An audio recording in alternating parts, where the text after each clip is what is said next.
Сәлем достар, сіздермен бірге Мықты кино каналы. Бүгін біз Notorious фильмінің қысқаша мазмұнын көретін боламыз. Каналға подписка жасауға ұялмаңыздар. Фильмнің сюжеті нақты оқиғаларына негізделген.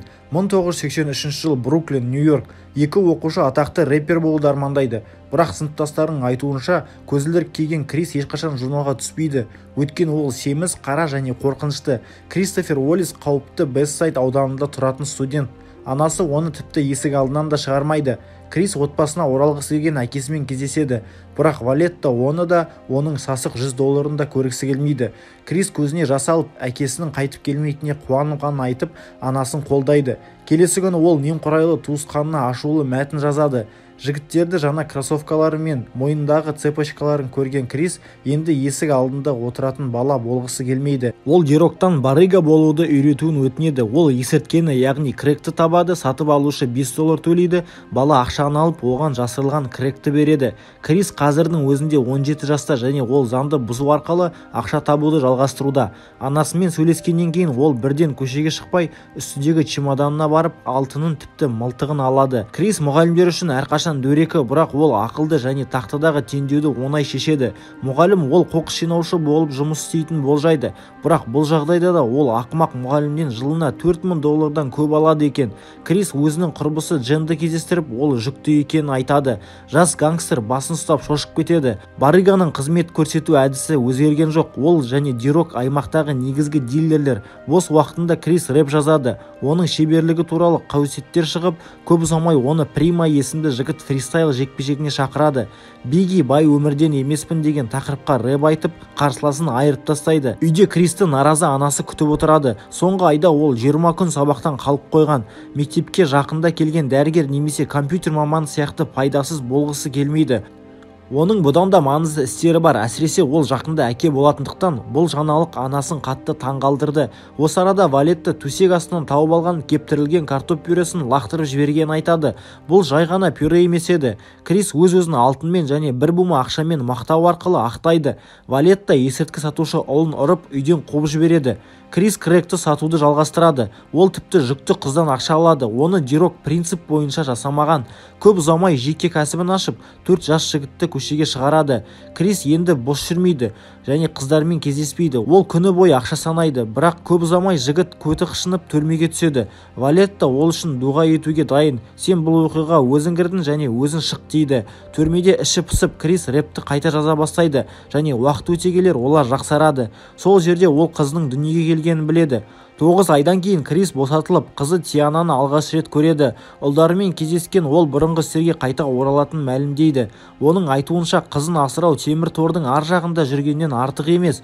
Биги Смолс өзін микрофонға тартады. Достары рэпердің керемет екенін айтып, оған өлең жазуға кеңес береді. Көп ұзамай Кристі Паф деген есімі бар белгілі продюсер Шон Конс өз қасына шақырады. Ең алдымен Паф рэпердің көшеде әлі де барыга болуын тексереді. Оған кез келген уақытта торға түсе алатын адам керек емес. Крис қазір 19 жаста. Паф оған баспен ойлап, оған сенетін болса, 21 жасында миллионер болатынына уәде береді. Биги Смолс шығыс жағалау үшін Тупак немесе батыс үшін доктор Дре сияқты маңызды болуы мүмкін. Крис жергілікті қыз Ким Джонспен сөйлесе бастайды. Олар бірден төсекке жатады. Паф Бигиге келіп, оны жұмыстан шығарғанын айтады. Бұл студияда келісім шарттың жоқ екенін білдіреді. Осыған қарамастан ол орындаушыға көшеде саудаға оралмауға кеңес береді. Бірақ Крис оны тыңдамайды және көп ұзамай ол және Дирок қамауға алынады. Оған қарамастан олардың біреуінде мылтық табылады. Олардың бірі тіркелмеген қаруды сақтаған үшін түрмеге міндетті түрде түседі. Нақты кім екенін олар өздері шешеді. Бұл Кристің мылтығы болғанына қарамастан Дирок кінәні өз мойнына алғысы келеді. Бигидің әлі де жоғарға өтуге мүмкіндігі бар, ал Дирок кемінде 5 жыл алады. Дирок досын жауып Бигиді бірден босатып жібереді. Биги бірден Пафтың жеке студиясына барады. Ол кәсіби жабдықты көріп басы кетеді. Пафтың алғашқы ұсынысы университет туры. Notorious B.I.G. белгісіз рэперді сахнаға осылай шақырады және оған ешкім мән бермейді. Алайда Биги мектепті жіберу туралы 12 жаста қыздарды сипалап футболканы астында мылтық ұстаған туралы оқығанда барлығы өзгереді. Бұл студенттерге ұнайды, ал сахнаның артында атақты рэпер Тупак Шакур тыңдап тұрады. Кенеттен сахнаға халық жүгіріп шығып төбелес басталады. Бірақ бұл қойылым және шоудың бір бөлігі болып шығады. Осылайша Биги ақыры көрермендердің жүрегін жаулап алады. Бигги қазір Тупакпен араласады, ол барлығына үлкен беделге ие. Бірде Кристің сүйіктісі радиоға қосылып ән айтқан кезде оның дауысы жақсы екенін байқап, оны танымал етуге Крис уәде береді. Кешкісін анасы Криске қызына көптен бармаған үшін айқай шығарады. Баласы продюсерін айтқанда кәдімгі адам өзін Паф деп қалай атайды деп таңғалады. Паф жігітті жақтап, Валетта ұлына оның кеудесіне ісік табылғанын және келесі аптада ота жасайтынын мойындағаннан кейін ол көп жұмыс істейтінін айтады. Крис анасынан да проблемадан да қашып кетеді. Биггидің неге үнемі қашқақтайтынын білген соң Паф оған ер адам болып, анасына жақын болуы керектігін айтады. 1-2 апта өтеді, бәрі Пафты іздей бастайды. Ол Bad Boys Records студиясын құрады және Биггиге бірінші $60,000 чегін береді. Валетта ауруханадан шығады. Студия Notorious B.I.G.'дің бірінші синглын жазып шығарады. Рас, гангста рэптен басқа ол радиода ойнау үшін бір қыздарский ән орындау керек. Кристің қызымен араласқысы келмейді. Үлкен студияда ол көбінесе уақыт өткізіп жүреді, бірақ қажет болған жағдайда қосылып жоғары сапалы мәтін шығарады. Осымен жаңа Notorious B.I.G. жұлдызы жанады. Bad Boys Records өзінің «Готов умереть» атты дебюттік альбомын шығарады. Крис өзін үлкен жұлдыз ретінде сезінеді. Альбом шығару кешінде оны құттықтауға оның досы Тупак Шакур келеді. Крис әлі де Ким Джонспен кездесіп жүр. Бірақ әйтеуір бір фотосессия кезінде Крис R&B әншісі Эвансты кездестіріп, бірден олмен сөйлесе бастайды. Көп ұзамай Бигги Фейге сөз салады. Жалғыз қиындық ол өзінің бұрынғы қызының продюсері болып табылады және ол жазу кезінде жанжал шығарады. Лил Ким басқа мініп баратыр, бірақ бұған шыдау өте қиын. Крис оны сен менің жай ғана әншімсің деп орнына қояды. Ты просто моя певица, ясно? Просто певица. И больше никто, Биг? Записывай песню. Бір күні Дженс қызын құшағына алып, Фейдің есігін қағып, Крис анда-санда болса да қызына баруын айтуын өтінді. Бірде әйелімен сөйлескен кезде Бигги одан қонақ үй бөлмесіне қоңырау шалмауын өтінеді.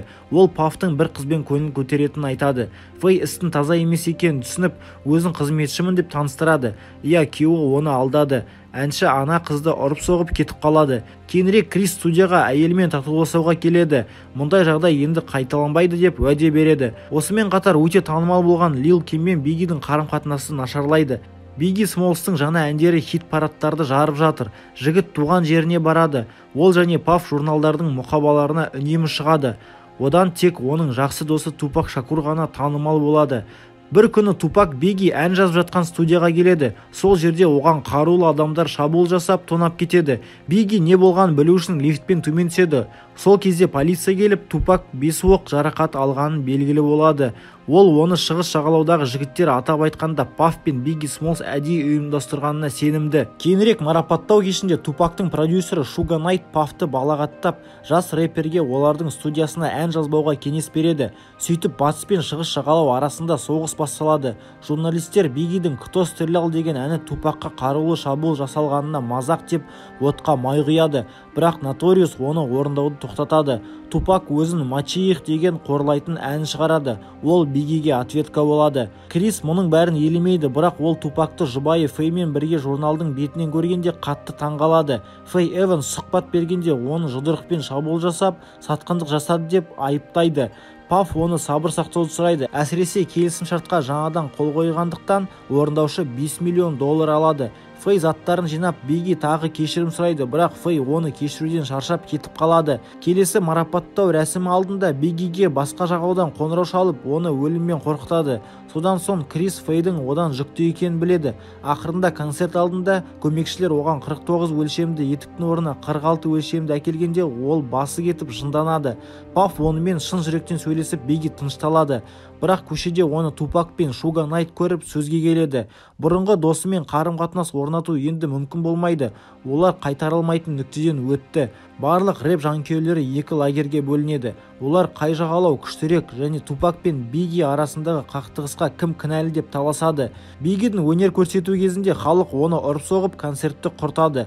Рэпер еш қиналмай «Кто стрелял» деген тақырыпты қою талап етеді. Оның баяғыда жазылған және Тупакқа дым қатысы жоқ екенін алға тартады. 1996 жылы 13 қыркүйекте Лас-Вегаста Тупак Шакурды көлікте атып өлтіреді.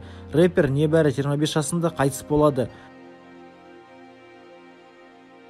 Валетта ұлына қоңырау шалады. Ол жағалаулар арасындағы соғыс ақыры аяқталады деп үміттенеді. көңілсіз Биги Тупакпен түсірген кадрларын қайта қарап шығады. Көп ұзамай ол кездейсоқ апатқа ұшырап аяғын сындырып алады және ауруханаға түседі. Дерог есімді ең жақын досы ақыры түрмеден шығады. Ол Бигиді жетістіктермен құттықтайды. Көбірек ақша, көп проблемалар, бәрі кірек сатудан жақсы деп қуанады. Оны Бигидің көптен бері есіне алмаған қызы Тиананың жағдай қызықтырады және тек сахнада мықты болуға ғана емес, өмірде де ер азамат болуға кеңес береді. Крис өмірге деген көзқарасын қайта қарауды шешеді. Ол ақыры қызымен кездесіп, Кимге жақында ғана келуін өтінгенмен, онымен жанжалдасады. Бұрынғы сүйген қызын ол қоқыс деп атай отырып, туған қызына қарап, оны қоқыс деп атауға ешқашан рұқсат бермеу керектігін айтады. Биги өзінің районында кірек сатып алып жүрген әйелді көреді және әйел жолдан таймаған. Ол бақытты және сау ұл тәрбиелеп жатыр. Биги Пафқа өзінің репертуарын өзгерткісі келетінін айтады. Биги жанжалды тоқтату үшін гангста рэптен бас тартады. Крис жаңа альбомды жарнамалау үшін батыс жағалауға Лос-Анджелеске ұшуға келіседі. Анасы баласына алаңдап сақ болуын сұрайды. 1997 жылы 8 наурызда таяққа сүйенген Биги достарымен Лос-Анджелес көшелерімен серуендеп, қызымен қайтадан кездесуді жоспарлайды. Оны біреулер көліктен бақылап тұрады. Жігіттердің біреуіне телефон соғып, Notorious B.I.G. бұл жерден тірі кетпейді деп қорқытады. Бастапқыда Биги кешке барғысы келмейді, бірақ кейін ол батылдық жинап вечерге барады. Ол бұрынғы әйелі Фейге ұлын әкелсін деп телефон соғады. Кешке көптеген хип-хоп жұлдыздары жиналады және бәрі керемет өтіп жатады. Бірақ кенеттен вечер үзіледі. Өрт сөндіру бөлімі келіп, адам көп болғандықтан кешті жабады. Биги ғимараттан шығады және Лил Кимге қоңырау шалып, кешірім сұрап, олардың қарым-қатынасын шешуді ұсынады. Биги мінген көлік көшеде тоқтайды. Оның қасында тағы бір машина келіп тоқтайды. Атушы терезені түсіріп, 6 оқ атады. 4 оқ нысанға тиеді. Атап айтқанда Бигиге. Достары оны дереу ауруханаға жеткізеді. Бірақ жарты сағаттан кейін Крис қайтыс болады. Жерлеуде оның барлық туыстары болады. Анасы 25 жасқа да толмаған ұлын жерлеуге мәжбүр болады. Валетта Кристің көлігін туған районынан айналып өтуін сұрайды. Осымен фильм аяқталады. Достар, фильм ұнаса каналға подписка жасауға ұялмаңыздар. Сіздер үшін бұл қиын емес, ал мен үшін үлкен мотивация. Келесі кездескенше достар.